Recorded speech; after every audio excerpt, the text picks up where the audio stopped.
શ્રીમદ ભગવદ્ ગીતાનું પાઠ સાંભળતા સર્વ ભક્તજનોના હૃદયમાં બિરાજમાન પરમાત્માને મારા પ્રણામ।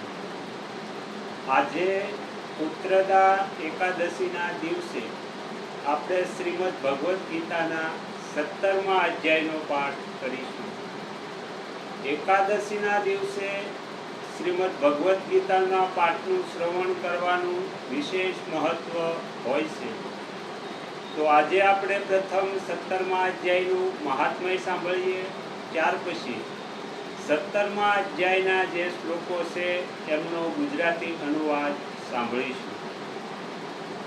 શ્રી મહાદેવજી કહે છે, હે પાર્વતી, હવે 17મા અધ્યાયનો અનંત મહિમા સાંભળો। રાજા ખડગબાહુના પુત્રનો દુશાસન નામનો એક નોકર હતો। એ ઘણી દુષ્ટ બુદ્ધિનો મનુષ્ય હતો। એક વખત એ માંડલિક રાજકુમારો સાથે ખૂબ જ ધનનો દાવ લગાવી હાથી પર ચડ્યો અને થોડા ડગલા આગળ ગયા પછી લોકોએ ના પાડવા છતાં એ મૂર્ખ હાથી પ્રત્યે જોર જોરથી કઠોર શબ્દ બોલવા લાગ્યો। એનો અવાજ સાંભળી હાથી ગુસ્સામાં આક્રંદ થઈ ગયો અને દુશાસનનો પગ લપસવાથી એ નીચે પડ્યો। દુશાસનના પડ્યા પછી પણ એને શ્વાસ લેતો જોઈ હાથીએ એને ક્રોધમાં આવી અને સૂંઢ વડે પકડી અને ઉછાળ્યો અને પડતાની સાથે જ એમના પ્રાણ નીકળી ગયા। એ મરણ પામ્યું। મરણ પછી એમને હાથીની યોનિ મળી અને સિંહલદીપના મહારાજને ત્યાં એણે ઘણો સમય પસાર કર્યો। સિંહલદીપના રાજા અને મહારાજ ખડગબાહુની મિત્રતા હતી, તેથી એમણે જળ માર્ગે હાથીને મિત્રની પ્રસન્નતા માટે મોકલ્યું। એક દિવસ રાજાએ કોઈ શ્લોકની સમસ્યા પૂર્તિથી પ્રસન્ન થઈ કોઈ કવિને પુરસ્કાર રૂપે એ હાથી આપ્યું। કવિએ 100 સોના મોહરો લઈ એ માલેવ નરેશને વેચી દીધો। થોડા સમય પછી હાથીની સારી દેખરેખ હોવા છતાં એ અસાધ્ય જબરગ્રસ્ત થઈ મરણાસન અવસ્થાએ પહોંચ્યો। મહાવતોએ જ્યારે આવી શોચનીય સ્થિતિ જોઈ ત્યારે રાજા પાસે જઈ હાથીના ઉપચાર માટે તરત જ સમગ્ર પરિસ્થિતિનો વૃત્તાંત કહી સંભળાવ્યું। મહારાજ, તમારો હાથી અસ્વસ્થ થઈ ગયો છે। એણે ખાન પાન અને શયન પણ છોડી દીધું છે। અમને સમજાતું નથી કે શું કરીએ। મહાવતો દ્વારા આ સમાચાર સાંભળી રાજા ગજરોગના પરીક્ષક ચિકિત્સા કુશળ મંત્રીઓ સાથે જ્યાં હાથી જબરગ્રસ્ત હતો ત્યાં ગયા। રાજાએ જોતા જ હાથી જવરના કારણે થતી વેદના ભૂલી અને સંસારને આશ્ચર્યચકિત નાખી દે એવી મનુષ્યવાણીમાં બોલ્યો। સંપૂર્ણ શાસ્ત્રોના જ્ઞાતા, રાજનીતિના સાગર, શત્રુ સમુદાયને પરાસ્ત કરનારા તથા ભગવાન વિષ્ણુના ચરણોમાં અનુરાગ રાખનારા હે મહારાજ, મારે આ ઔષધથી શું પ્રયોજન? વૈદ્યોથી પણ કોઈ લાભ થવાનો નથી, દાન કે જપથી પણ કંઈ વળશે નહીં। તમે કૃપા કરી ગીતાના 17મા અધ્યાયનો પાઠ કરનાર કોઈ બ્રાહ્મણને બોલાવો। રાજાએ હાથીના કહ્યા મુજબ ગીતા પાઠ કરનારા પવિત્રાત્મા બ્રાહ્મણને બોલાવ્યા।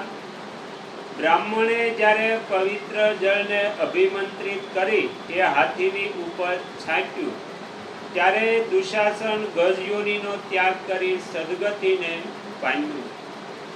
રાજાએ દુશાસનને દિવ્ય વિમાન ઉપર આરૂઢ અને ઇન્દ્ર સમાન તેજસ્વી જોઈને પૂછ્યું, પૂર્વજન્મમાં તારી કઈ જાતિ હતી?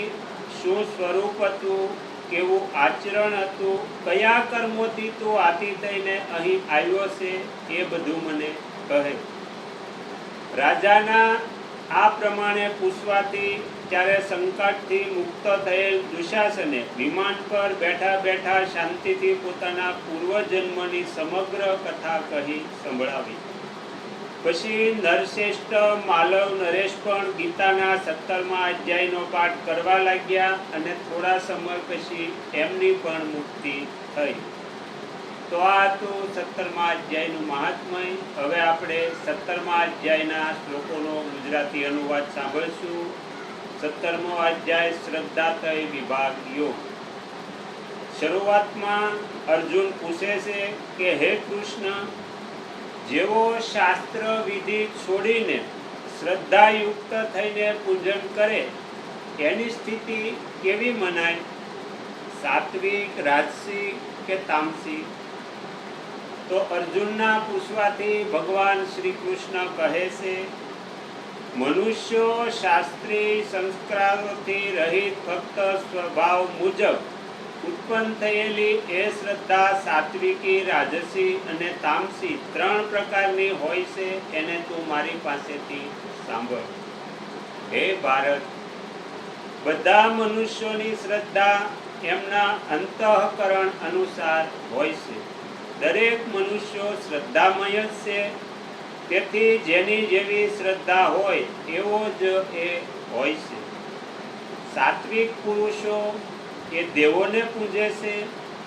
રાજસી પુરુષો યક્ષો અને રાક્ષસોને, તથા બીજા તામસી લોકો પ્રેત અને ભૂતગણોને પૂજે છે.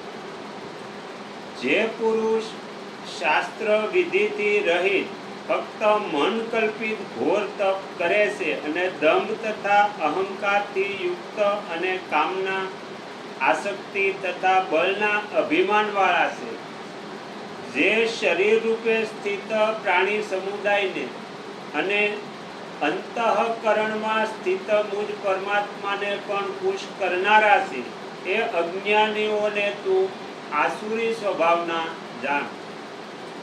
વળી ભોજન પણ સૌને પોતપોતાની પ્રકૃતિ અનુસાર 3 પ્રકારનું પ્રિય હોય છે. એ જ પ્રમાણે યજ્ઞ, તપ અને દાન પણ 3 પ્રકારના હોય છે. એમના જુદા જુદા પ્રકાર તું મારી પાસેથી સાંભળ.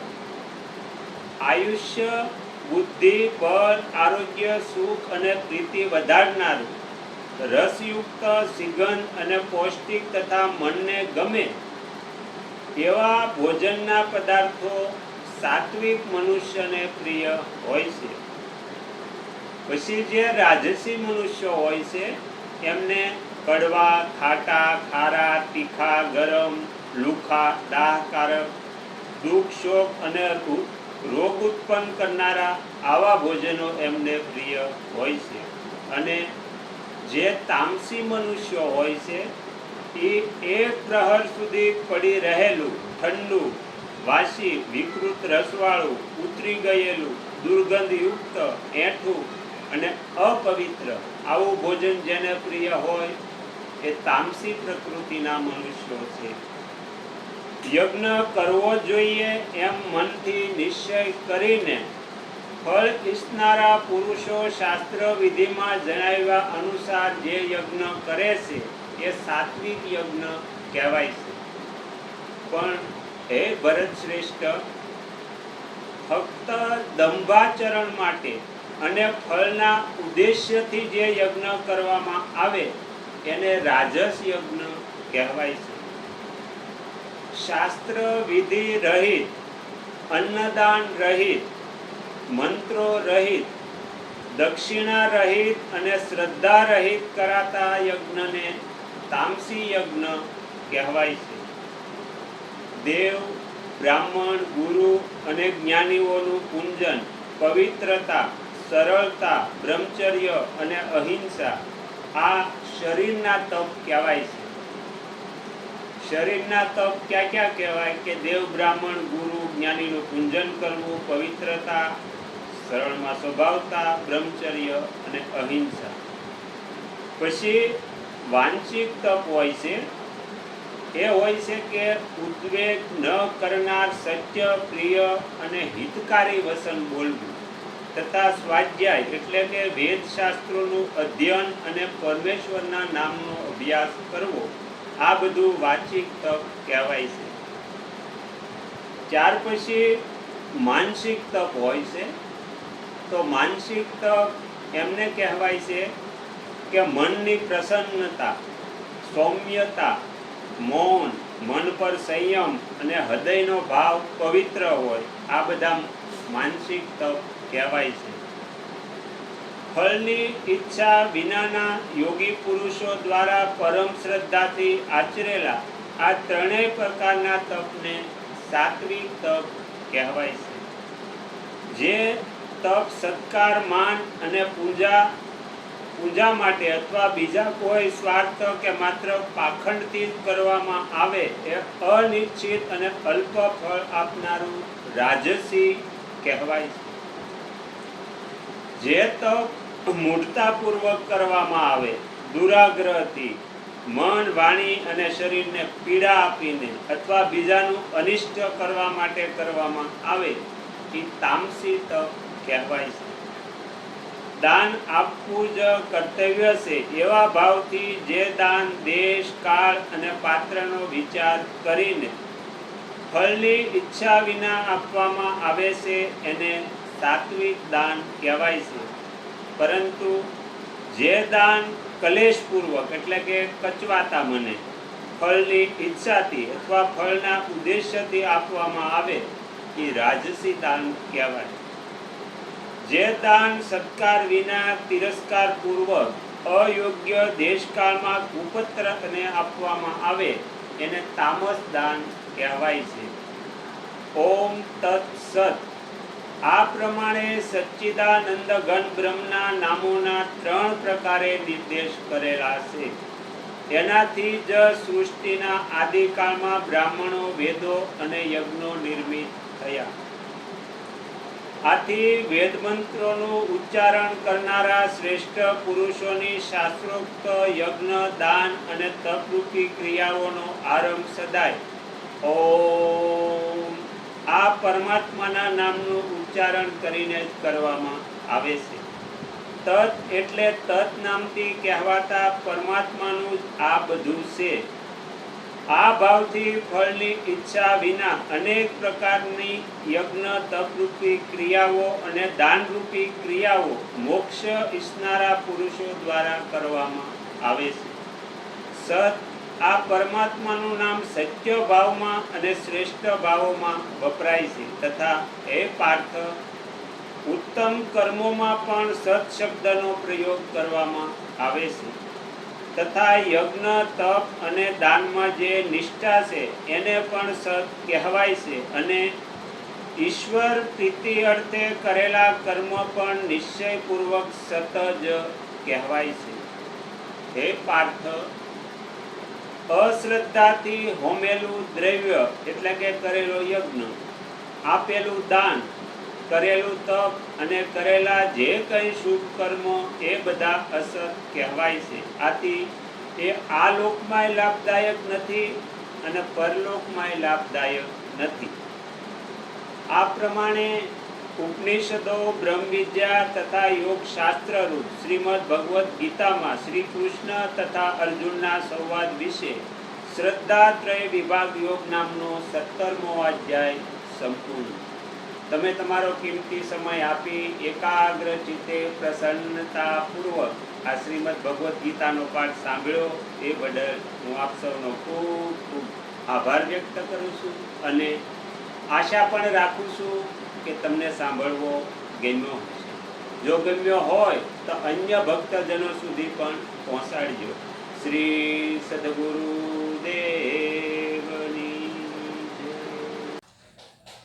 આગળના વિડીયો જોવા માટે આ ચેનલને આ રીતે સબસ્ક્રાઈબ કરો અને બેલ આઇકન પર દબાવો.